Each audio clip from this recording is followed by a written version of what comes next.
खोर्धा जंकिया छणगिरी अलंकार दुकान चोरी घटनार पर्दाफाश घटना संपृक्त 10 जनक मध्यरु 4 डकायत गिरफ होइछन्ते।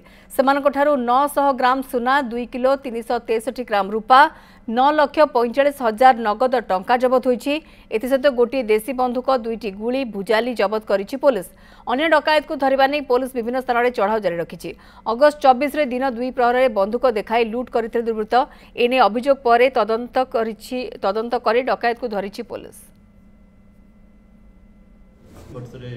डकैती ज्वेलरी शॉप तारपरे परे आमे multiple teams under the leadership of SP Khordha, additional SP Khordha, SDPO Khordha and Balugaon and inspector Jankia and various other inspector of different police stations under leadership रे हमर जो अछि स्पेशल स्क्वाड को सहायता रे विभिन्न प्रकार मल्टीपल टीम्स करी डिफरेंट प्लेस रे जाई हमर रेड करितला।